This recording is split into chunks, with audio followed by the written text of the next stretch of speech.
이제야 인정을 했습니다. 이제야 김건희 여사가 명품백을 받은 사실을 말입니다. 국민 여러분께 저같이 아무것도 아닌 사람이 이렇게 심려를 끼쳐서 진심으로 죄송합니다.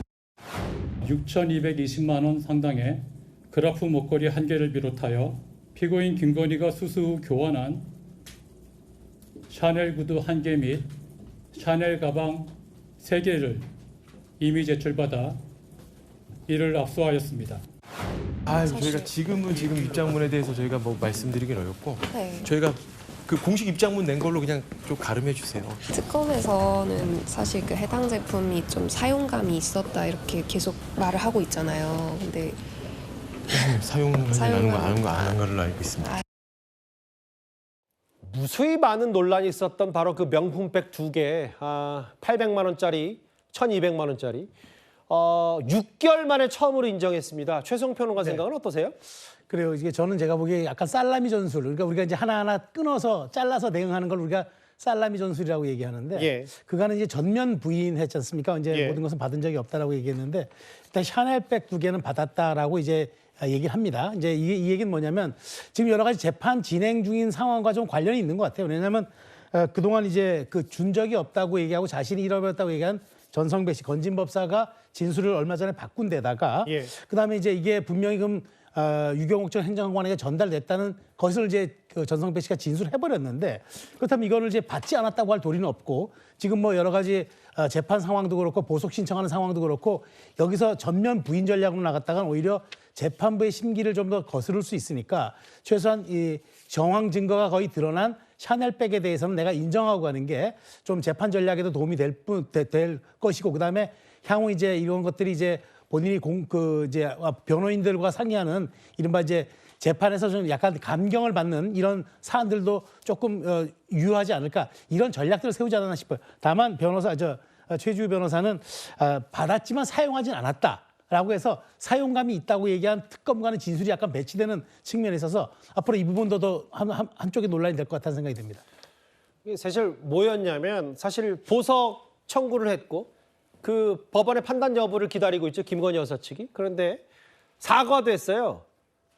실망시켜들어 반성한다. 절차에 성실히 임할 거다.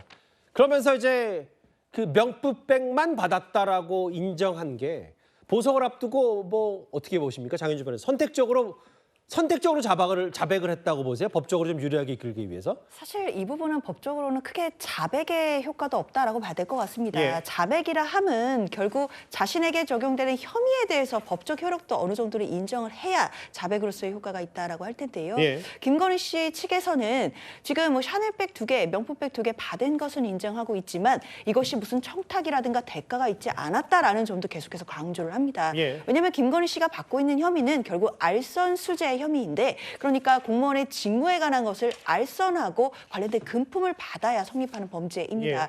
그러나 명품 가방은 2개는 받았지만 알선이 없었다라는 취지의 주장은 굽히지 않고 있거든요. 예. 그렇다면 결국 법적으로 의율할 때는 알선수재 혐의는 부인하고 있는 것이 변함이 없다라고 봐야 될 것 같습니다. 그러나 다만 그 목걸이는 이제 제외하고 가방 2개는 받았다라는 사실관계를 인정함으로써 본인이 일단 신청해 놓은 보석 청구나 이런 부분에 조금이라도 유리하게 어떤 그 효과를 미치지 않을까라는 것을 기대하는 것으로 보이는데 예. 사실 재판부 입장에서는 뭐 가방 2개는 인정했다라고 하더라도 법적인 의미에서의 이 알선행위 자체를 부인하고 있다라고 한다면 예. 이것 자체가 뭐 보석이나 또는 앞으로 양형이나 이런 데 있어서 크게 유리하게 참작해줄 만한 사유라고 보지 않을 것이라고 생각됩니다. 장 변호사께 질문 하나 더요. 근데 이제 이게 목걸이를 안 받았다고 하는 게 글쎄요, 뭐 본인 스스로도 여러 법적 판단이나 실제로 뭐 그럴 수도 있으니까 저도 뭐 단언할 수는 없습니다만 목걸이와 명품백 가격 차이 이런 것도 뭔가 법적 전략에 김건희 여사 측에서 영향을 미치는 거예요?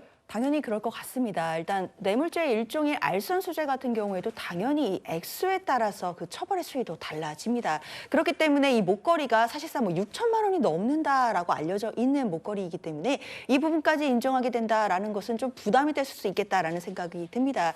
그러나 일단 이런 부분들을 선택적으로 부인하고 선택적으로 인정하는 부분들이 재판부에 저는 유리하게 작용할 것 같다라는 생각 들지 않고요. 앞서 말씀드린 것처럼 법적인 의미에서 이 알선, 그러니까 청탁이나 대가 관계를 계속해서 부인하고 있는 상황이기 때문에 예. 그렇다면 알선수재 혐의 자체도 부인하고 있는 것이다라고 봐야 될 것 같습니다.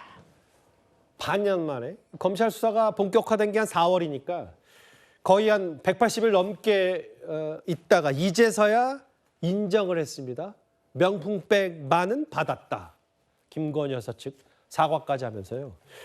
김건희 여사를 두고 사실은 여러 고언을 했다. 한동훈 전 대표가 최근에 했던 이유가 뭐냐면 최근에 곽종근 전 특전사령관이 법정에서 윤 전 대통령과 공개 충돌하면서 한동훈 등 잡아라. 총으로 쏴서 죽이겠다. 뭐 이런 계엄 2달 전 것과 김건희 여사의 용산에서 여러 행태 이런 것과 다 무관하다고 할 수는 없겠죠. 그런데 이 공방이 한동훈 전 대표와 여당의 싸움으로까지 번졌습니다. 화면으로 만나보겠습니다. 민주당의 반응을 보면 이 판결이 이재명 대통령의 치명적인 내용이다라는 것을 우리 모두 알 수 있는 것이다. 만약에 재판이 재개됐었을 때 지금 민주당 정권이 이걸 순순히 승복하겠느냐. 지금 하는 행동 보면 그럴 것 같지 않거든요. 그런 상황이 됐었을 때 계엄령을 발동할 가능성이 상당히 있다고 생각해요. 아, 이건 사법부가 쿠데타를 일으킨 것이다. 뭐 이런 식의 여론을 조성하면서 그거 말고는 이 재판을 막을 방법이 없거든요. 한동훈 전 국민의힘 대표, 전 좀 정신을 좀 차렸으면 좋겠는데, 그러니까 그 친했던 형님이 총으로 쏴 죽이겠다라고까지 이야기하는 것 아니겠습니까? 한동훈 전 대표가 계엄 트라우마가 매우 심한 것 같은데요. 계엄 당일 하얗게 질렸던 모습이 오버랩되어서 저는 상당히 좀 안쓰럽습니다. 예, 오늘 최고위원회에서 한준호 의원이 이런 발언을 했어요. 그러니까 한 전 대표가 민주당 이재명 대통령 뭐 충분히 계엄할 수 있다고 언급하니까 그러니까 친했던 형님이 총으로 쏴 죽이겠다고 하지 않았냐. 어떻게 들으셨어요? 두말할 필요가 없는 막말이죠. 저런 말을 인용하면서 오히려 정당화하듯이 하는 것은 결국에는 정신적 계엄 동조론자로 보입니다. 왜냐하면 12.3 비상계엄이라고 하는 것이 결국은 아무리 내가 밉고 싫어도 반대파를 전부 반국가 세력으로 몰아서 일거의 군사적 수단으로 척결하려고 하면 안 되는 것인데 그런 시도를 했던 것 아니겠습니까? 그런데 안준호 최고위원은 그런 발언을 똑같이 인용하면서 그러니까 총으로 쏴 죽이고 싶지라는 막말을 서슴없이 한 겁니다. 이쯤 되면은 멘탈리티가 다를 바 없다라는 말씀을 드리고요. 그다음에 계엄 당시에 무슨 뭐 하얗게 질린 모습 어쩌고 인신공격을 하는데 그거 팩트와 맞지 않습니다. 왜냐하면 비상계엄 당시에 저는 한동훈 전 국민의힘 대표와 그날 밤에 같이 있었습니다. 밤 11시 조금 넘어서 우리 채널A 기자가 그 국민들께 비상계엄을 막겠다고 하는 그 영상을 촬영해주지 않았습니까? 국민의힘 당사 1층에서. 그리고 나서 한동훈 전 대표가 5층에 올라왔을 때 제가 미리 거기 있다가 만났습니다. 그래서 당시의 상황을 설명해달라고 했더니 본인도 상황을 잘 모르지만 1, 2분 정도 빠른 시간 안에 파악하고 있는 상황들을 정리를 해줬습니다. 일성이 뭐였냐면 지금 빠른 시간 내에 국회에 가야 한다. 지체할 시간이 없다. 그리고 이재명 대표는 담을 넘으려고 할 것이다. 등등의 예측을 했는데 모두 다 정확하게 맞았습니다. 그 당시에 제가 그러면은 당신도 체포당할 수 있다라고 얘기를 했더니 한동훈 대표가 조금도 망설이지 않고 그러면 나도 체포하려고 할 거다. 그런데 그러면 그것도 감수. 이렇게 이야기를 했었고 제가 그 부분을 계엄 이틀 뒤에 한 라디오에 나가서 증언을 한 적도 있습니다. 그래서 한준호 최고위원이 아무리 반대당이라고 해도 저렇게 팩트에 맞지 않는 인신공격은 지양했으면 좋겠다라는 말씀을 드립니다. 김건희 여사 측의 오늘 사과와 명품백 수수 인정 얘기 저희가 준비한 3위였습니다.